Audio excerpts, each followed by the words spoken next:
by the farm sector, which makes more than half of the Indian population dependent on agriculture for sustenance.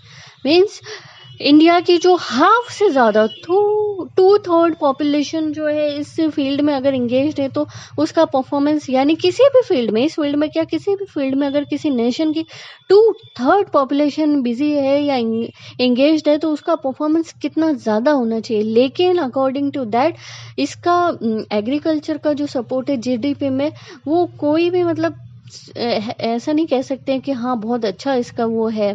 इससे ज़्यादा तो industry मतलब secondary और tertiary sector का support ज़्यादा है। तो considering the importance of agriculture in India, the government of India made concentrated efforts to modernise agriculture, कि अब क्या है, एग्रीकल्चर को मॉडर्नाइज किया जाए। नए नए जो इक्विपमेंट है, नए नए जो वो तरीके हैं उनको अपनाया जाए, और लोगों को और क्या किया जाए टेक्नोलॉजिकली, तो ये और हम कर सकते हैं कैसे, इंस्टीट्यूशनली, कि एग्रीकल्चरल रिसर्च जो है, काउंसिल ऑफ एग्रीकल्चरल रिसर्च है, एग्रीकल्चरल यूनिवर्सिटीज़ हैं, वेटरनिटी सर्विसेज है, एनिमल ब्रीडिंग सेंटर्स हैं, हॉर्टिकल्चर डेवलपमेंट है, रिसर्च एंड डेवलपमेंट फील्ड है। ये सारी जो है इनसे रिलेटेड और सारे इंस्टीट्यूशन को खोलकर एग्रीकल्चर को मॉडर्न किया जा सकता है। मॉडर्न होगा तो इसका जो टू थर्ड पॉपुलेशन इसमें इंगेज्ड है, उसका आउटकम ज़्यादा आएगा, प्रॉफिट ज़्यादा निकल कर आएगा। इस सबसे फ़ायदा ये होगा, वो जो है ऑफिशियली या कहेंगे इसमें स्किल्ड होंगे। तो यू कैन सी कि जीडीपी में जो ग्रोथ रेट जो है, इंक्रीजिंग रेट है ओवर द ईयर, दूसरे सेक्टर्स की ज़्यादा है in comparison to primary sector या एग्रीकल्चर जो इसमें आता है प्राइमरी सेक्टर में, उसका कम है। लेकिन अगर वहाँ एग्रीकल्चर से एक प्रॉब्लम और है, अगर एग्रीकल्चर से सपोज कुछ जनरेशन जो है, न्यू जनरेशन है, वो उससे माइग्रेट करके आना भी चाहती है सेकेंडरी या टर्शियरी सेक्टर में, तो there are no sufficient employment opportunities in the country. आए तो उनको जॉब कैसे मिले, तो वो भी छोड़ के आ रहे हैं और यहाँ भी जॉब नहीं मिलेगी, तो इससे तो अनएम्प्लॉयमेंट बढ़ेगा नेशन में। ये प्रॉब्लम और है आज के जो है इंडियन फार्मर्स के या इंडियन जनरेशन के सामने, कि किस तरीके से इस चीज़ को रिड्यूस किया जाए। एक प्रॉब्लम और आ रही है कि जैसे दूसरी कंट्रीज़ में ऐसा है कि आप वो कंट्रीज़ जो हैं अपने फार्मर्स को बहुत सब्सिडी प्रोवाइड करवाती है। सब्सिडी प्रोवाइड करवाना मीन्स उनको बहुत सारे जो है छूट मिलती है, कोई चीज़ों पे सस्ते मिलते हैं, सीड्स हैं या इक्विपमेंट्स हैं या फर्टिलाइज़र्स हैं या जो भी उनको वो चीज़ें चाहिए क्रॉप कल्टीवेशन के लिए, वहाँ की गवर्नमेंट अपने फार्मर्स के लिए जो है सब्सिडी बहुत ज़्यादा अवेलेबल करवाती है। इंडियन गवर्नमेंट के जो हम कह सकते हैं पॉलिसीज़ का एक बहुत बड़ी कमी है कि वो अपने फार्मर्स के लिए इतनी सब्सिडी जो है इतनी अवेलेबल नहीं करवा पा रही है। इससे क्या होता है कि कॉस्ट, जो क्रॉप कॉस्ट होती है वो बहुत पड़ती है, बहुत ज़्यादा किसानों को पड़ती है और उतना प्रॉफिट वो नहीं कमा पाते हैं। सेम चीज़ जो है फार्मर्स के साथ होती है कि उनको सब्सिडी से सारी चीज़ें तो है, क्रॉप कॉस्ट कम पड़ी और उन्होंने और बहुत अच्छी जो आप देखते हैं कि बाहर की जो फसलें उग के आती, क्रॉप्स आती, उनकी कितने अच्छी देखने में हरी और ऐसी ये उनकी क्वालिटी उनको गवर्नमेंट ने उनको प्रोवाइड करवाई है और वो इतना आराम से कल्टीवेट करते हैं, अपनी नीड क्या तो रखते हैं और आराम से एक्सपोर्ट भी करते हैं। तो गवर्नमेंट के पॉलिसीज से उनको फ़ायदा होता है और यहाँ पर हमारे किसानों के लिए इस तरीके की कोई भी सब्सिडी जो है वो अवेलेबल नहीं है, या लोगों ने इस फील्ड में जो है इन्वेस्ट करना बंद कर दिया है। क्योंकि डाउनफॉल इतना आ रहा है एग्रीकल्चर में, उसमें कोई प्रॉफिट रिटर्न तो आ ही नहीं रहा है, लोगों ने इन्वेस्ट करना बंद कर दिया है। तो इससे रिलेटेड जो पॉलिसीज़ हैं गवर्नमेंट को, they had to make. Okay,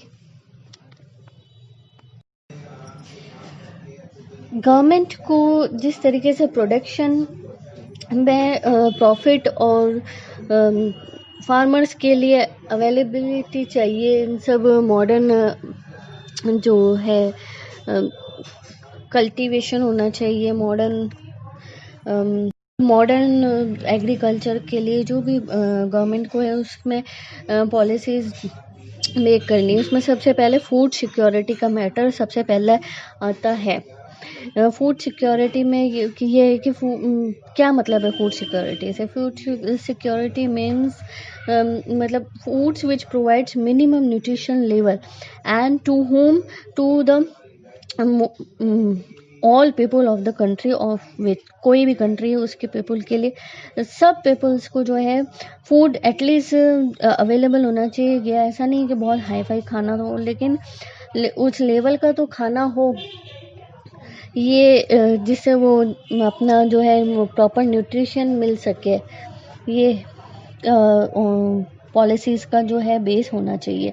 उसमें फार्मर्स जो सबसे ज़्यादा अगर किसी चीज़ से परेशान है तो वो नेचुरल डिज़ास्टर्स है या फिर अनसर्टेन फूड सप्लाई है। इस चीज़ से जो है नेशन के लोग, फार्मर, सभी लोग बहुत परेशान है। तो in order to ensure availability of food to all sections of society, our government carefully design the national food security system. किया है हमारी गवर्नमेंट ने, उसके लिए एक पूरा नेशनल फूड सिक्योरिटी सिस्टम बनाया। It consist of 2 components. First is buffer stock and second is public distribution system, PDS। Public distribution system is a program which provides food grains and other essential commodities at subsidized prices to below poverty line. What is that means? कि जो poverty line के नीचे लोग रह रहे हैं, PDS का जो काम है उनका ये है कि जो फूड है, फूड ग्रेन्स हैं, पल्सेस हैं, जो कुछ भी वो अवेलेबल करवाएंगे बिलो पॉवर्टी लाइन, BPL लोगों के लिए बहुत कम सब्सिडी उनको प्रोवाइड करवाई जाएगी, कम रेट्स पर उनके लिए फूड को अवेलेबल करवाया जाएगा। ओके, और इसका प्राइमरी ऑब्जेक्टिव यही है कि availability of food grains to the common people at any affordable price. जैसे इंडिया के कॉमन पीपल की क्या अफोर्डेबल रेट हो सकती है, उसके अकॉर्डिंग उनके पास फूड की अवेलेबिलिटी हो, ठीक है ना। और food corporation of India, FCI, is responsible for procuring and stocking food grains, और whereas distribution is ensured by public distribution system, PDS। FCI जो है फूड ग्रेन्स को इकट्ठा करना, कहाँ पे कितना प्रोडक्शन हो रहा है, गवर्नमेंट के पास कितना है, फार्मर्स ने कितना फार्मर्स से कितना गवर्नमेंट ने खरीदा है, फार्मर्स ने कितना डायरेक्ट प्राइवेट उसको बेचा है, ये सारा प्रोडक्शन और उसमें से कितना यूज़ हुआ है, कितना एक्सपोर्ट होगा, सब चीज़ का जो है data food corporation of India के पास होता है। और उसमें से किस तरीके से जो नीडी पीपुल हैं या BPL पीपुल हैं उसमें डिस्ट्रीब्यूशन कैसे इवनली किया जाए, डिसप्रपोर्शनेट शेयर ना हो, ये डिसाइड करने की, पॉलिसीज़ बनाने की जो रिस्पॉन्सिबिलिटी होती है वो PDS के ऊपर होती है। तो इसमें सबसे पहले क्या करता है, the FCI procures food grains from the farmers at the government announced minimum support price. What I told you before कि किस तरीके से गवर्नमेंट ने एक मिनिमम प्राइस जो है वो तय कर रखा है गवर्नमेंट ने फार्मर्स के लिए। तो FCI जो है वो उस फूड ग्रेन्स को उसको खरीदता है, ठीक है ना। तो the government use to provide subsidies on agriculture inputs such as fertilisers, power and water and और भी इक्विपमेंट्स जो भी चाहिए, या हाइब्रिड सीड्स हैं, जो कुछ भी उनको चाहिए उसके लिए गवर्नमेंट जो है सब्सिडी अवेलेबल करवाती है, ताकि जो क्रॉप कॉस्ट है वो कम हो, ठीक है ना। और suppose Punjab and Haryana are the foremost examples of this kind of things कि किस तरीके से FCI का सपोर्ट हो रहा है, या MSP मतलब minimum support price short form है उसका, कि उससे जो है subsidies input and committed FCI purchases has distorted the cropping pattern. Wheat and paddy crops are being grown more for the MSP they get. Punjab and Haryana are foremost example of this. Okay, तो ये हमने पढ़ा, लेकिन इस चीज़ में भी कहीं ना कहीं डिफरेंस आ जाता है। कैसे कि सारे BPL पीपल को जो है उनका राइट, उनके हिस्से की जो चीज़ें हैं वो नहीं मिल पाती हैं, क्योंकि 2 उसमें बन गई हैं, 2 कैटेगरी हो गई हैं।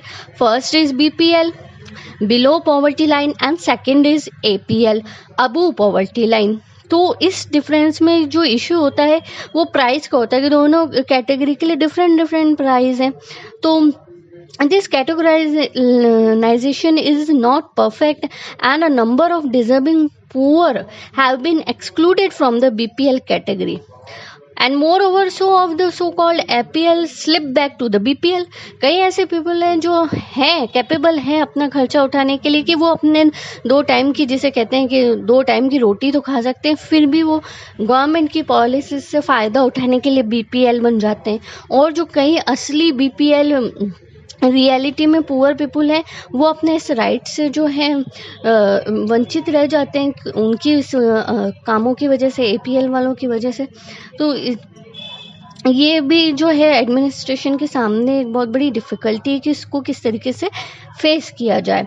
हालांकि अगर चाहें तो each district and block can be made self sufficient in food grain production if government provides proper agricultural infrastructure, credit linkages, and also encourages the use of latest techniques instead of concentrating only on rice or wheat.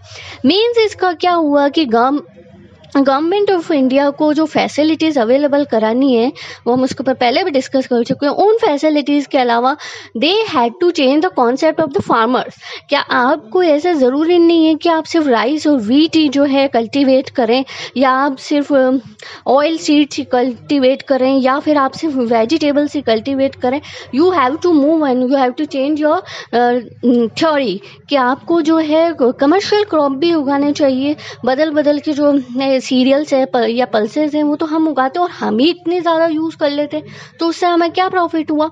इसकी बजाय अगर हम lavender है या jojoba है, इस तरीके की अगर कोई जो फसल उगाते हैं जिसकी जो ऑल ओवर द वर्ल्ड काफ़ी डिमांड है, जो महंगा बिकता है, ऑलिव है, जो एप्रिकॉट है, जो चीज़ें मतलब महंगी मिलती है और वर्ल्ड वाइड मार्केट में उसकी डिमांड है, अच्छी रेट पे भी जो है बिक जाती हैं. तो फार्मर्स को चाहिए कि अब वो उस तरफ भी ध्यान दें कि पूरे लैंड को जो है एक ही उससे करने से कोई मतलब नहीं. हमको इस तरीके की जो क्रॉप्स है, कमर्शियल क्रॉप से भी कह सकते हैं, या इस तरह की जो क्रॉप जो फ़ायदा देती, प्रॉफिट देती हैं, और फर्टिलाइज़र्स या पेस्टिसाइड्स यूज़ करने से ऑफ कोर्स जो है उसकी सॉइल की वो ख़राब होती है. तो ये चेंज कर कर के करेंगे तो हो सकता है कि इसकी ज़रूरत ही ना पड़े, फर्टिलिटी सॉइल के अपने आप ही बढ़े. दोनों ही चीज़ें हो सकती हैं, क्योंकि डिग्रेडेशन ऑफ सॉइल के वो क्या सोच रहे हैं कि हम वीट है या राइस है उसको ज़्यादा उगाने के लिए ज़्यादा फर्टिलाइजर, ज़्यादा पेस्टिसाइजर्स, हाईब्रिड सीड्स और इरिगेशन ओवर. उससे क्या होगा, वो रेट तो उसकी वही रहेगी ना जो क्रॉप की rate all over the world चल रही है. और इसके बजाय आप कम उसमें कम पेस्टिसाइड्स और इस तरीके से वो करने के आप ऐसी क्रॉप उगाएंगे जो हाई रेट पे मार्केट में जिसकी डिमांड है हाई रेट पे बिक जाती, तो ज़्यादा प्रॉफिटेबल होगा. तो गवर्नमेंट को फार्मर्स की या जो भी इस एग्रीकल्चर के फील्ड में इससे रिलेटेड अपना करियर बनाना चाहते हैं तो उसके लिए उनको अवेयर करना चाहिए कि ये पॉलिसीज भी काम आ सकती हैं. And the next topic is impact of globalisation on agriculture. Of course, globalization is not a new thing. It's continuously running from 19th century when European traders came to India and they were attracted to the cotton industry of India. British ने कैसे raw material जो था cotton से related वो export करते थे, और वहाँ कि जो है गुड क्वालिटी का कॉटन इंडिया का मैंने बताया कि किस तरीके से बहुत मशहूर था. यहाँ तक कि वो आपने you have heard about Champaran movement which is started in 1917 इन बिहार.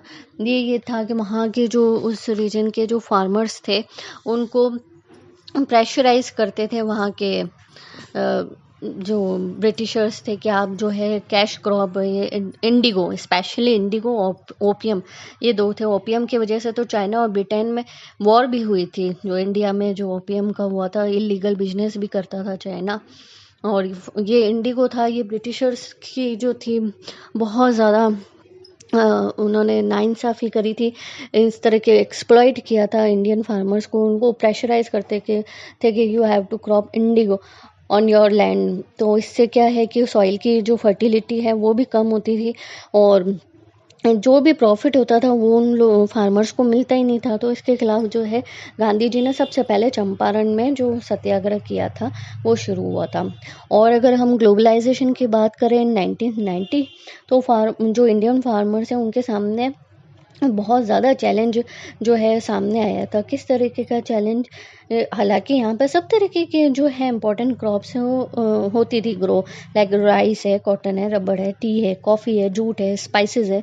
आपको पता ही है स्पाइसेस, इंडियन स्पाइसेस कितने मशहूर हैं ऑल ओवर द वर्ल्ड। हालांकि ये सब प्रोडक्ट हो रहे थे, लेकिन जो डेवलप्ड कंट्रीज़ हैं उनके सामने जो है जिनको हाई सब्सिडी मिलती है, सब कुछ जिन उनकी कंट्री में फार्मर्स के लिए, उनके लिए सूटेबल कंडीशंस हैं सारी। इंडिया में इतनी जो है फार्मर्स के लिए सूटेबल कंडीशंस नहीं है, तो उनके सामने बहुत चैलेंजेस आ रहे थे कि किस तरीके से प्रॉफिटेबल बनाया जाए इस चीज़ को। तो proper thrust should be given to the improvement of the condition of marginal and small farmers. Marginal और स्मॉल फार्मर्स की कंडीशन तो बहुत ज़्यादा ख़राब हो गई थी। कुछ रेवोल्यूशन चले थे, जो द ग्रीन और रेवोल्यूशन और द वाइट रेवोल्यूशन, उसमें भी हम नहीं कह सकते हैं कि 100% हमको सक्सेसफुलनेस मिली थी, क्योंकि मैंने बताया कि कुछ एक स्टेट्स को ही उसका फ़ायदा मिला था। ऐसा कहते हैं कि उसमें जो है बहुत ज़्यादा ओवर यूज़ हुआ था केमिकल्स का, और इससे क्या हुआ कि सॉइल की जो है फर्टिलिटी है वो ख़राब हुई, और बायोडाइवर्सिटी जो है वो ख़त्म हो गई। इस तरीके से ये है, इस चीज़ ने गलत ही इफ़ेक्ट डाला। और इन सब के सॉल्यूशन के लिए अगर देखा जाए तो सबसे पहले किसी चीज़ को सजेस्ट किया गया है तो that is genetic engineering. And what is genetic engineering? Genetic engineering is recognised as a powerful supplement in inventing new hybrid varieties of seeds. Genetic जो चेंजेस करके हम सीड्स में वो जैसे इंसान के, ह्यूमन के उसमें हम जेनेटिक चेंजेस करके आने वाली जनरेशन्स में से कहते हैं कि जैसे बीमारियां हटा देते हैं या कलर चेंज कर देते हैं। आजकल तो मेडिकल साइंस में बहुत सारी चीज़ें हो रही है, उसी तरीके से इसी टेक्निक को हम एग्रीकल्चर में यूज़ करके, that agricultural genetic engineering that is called, उसमें हम सीड्स की जो है हाइब्रिड वैरायटी तैयार कर सकते हैं कि भाई इसमें जो है आगे जाके कोई इसमें डिसीज़ ना हो, इसकी ये जल्दी उगे, इसको ज़्यादा पानी की ज़रूरत ना पड़े, कम उसमें हो जाए, जो नेचुरल उसमें चल रहा था वो नहीं, जेनेटिक चेंजेस किए जाएँ, ठीक है ना। और ये भी किया जा सकता है कि ऑर्गेनिक फार्मिंग आजकल बहुत ज़्यादा फैशन में है। ऑर्गेनिक फार्मिंग मीन्स क्या होता है, उसमें जो है जो भी फैक्ट्री में केमिकल्स बने हैं, फर्टिलाइज़र्स बने हैं, पेस्टिसाइड्स बने हैं, उनका कोई यूज़ नहीं होता है। बिना उसके यूज़ के वो मतलब कोई भी नेगेटिव या ऐसे इफ़ेक्ट नहीं होता है। नेचुरल प्रोसेस से जो भी हो रहा है, जितने भी टाइम में उग रही है या बढ़ रही है, ग्रोथ हो रही है, उससे ही हो, तो that is called organic farming. ये है कि कई इकोनॉमिक्स का ऐसा मानना है कि अगर इंडियन फार्मर्स को आगे आने वाले टाइम में, फ्यूचर में अपना यूँ कह लीजिए कि फार्मिंग का जो करियर है या इसका जो फील्ड है, अगर उसमें वो प्रॉफिट चाहते हैं तो उनको अपना पैटर्न थोड़ा चेंज करना पड़ेगा। Indian farmer should diversify their cropping pattern from cereals to high value crop. कैसे? ऐसा नहीं कि रबी को खरीफ बनाना, खरीफ को रबी बनाना, वो पैटर्न की बात नहीं हो रही। वो पैटर्न जो मैंने अभी 2 मिनट पहले डिस्कस किया था कि किस तरीके से आप सिर्फ राइस, वीट, मेज़ और इस सिर्फ इन्हीं क्रॉप्स को करके हम जो है डेवलपमेंट ज़्यादा नहीं कर सकते। हाई वैल्यू की जो क्रॉप्स हैं, मैंने एग्जांपल भी दिए थे, जैसे कि कुछ ऐसे फ्रूट्स हैं, एप्रिकॉट है, कीवी है, ये है, ऑलिव्स हैं, ऑयल सीड्स है, ये ऑफ कोर्स स्पेशल वाले सीड्स हैं, या वाइन से रिलेटेड हैं, या कुछ ऐसे सीरियल्स जो इंपोर्ट करते हैं, जो फॉरेन कंट्रीज़ में काम आते हैं, वहाँ पर जिनकी डिमांड है, वो अगर हम करते हैं प्रोड्यूस, तो हमें जो है हमारे फार्मर्स की जो है कंडीशन बढ़ सकती है, ठीक है ना। और ये वाली जो क्रॉप्स होती हैं, इसमें कई ऐसे जेनेटिक इंजीनियरिंग से या बाय नेचुरली कई ऐसी भी क्रॉप्स हैं जिनको लेस इरिगेशन चाहिए, कम फर्टिलाइजर्स या उसमें ही वो ग्रो कर जाती हैं, जैसे कि राइस है या शुगर केन है, उसमें तो कितना ज़्यादा इरिगेशन चाहिए, और मॉनसून भी, उसके अलावा इरिगेशन भी। तो इस इंडिया में हर तरह के क्लाइमेट मिल जाते हैं, नॉर्थ टू साउथ जाइए या ईस्ट टू वेस्ट, कई तरीके के क्लाइमेट हैं और पैटर्न ऑफ सॉइल है। तो हम इस चीज़ को है यूटिलाइज कर सकते हैं हमारे फार्मर्स के थ्रू, हम उनका सपोर्ट करें और वो हमारा सपोर्ट करें। ये चीज़ जो है इंडिया के एग्रीकल्चरल कॉन्सेप्ट को चेंज करेगी, और that will be profitable of course for all of us. Okay, hope you understand the chapter.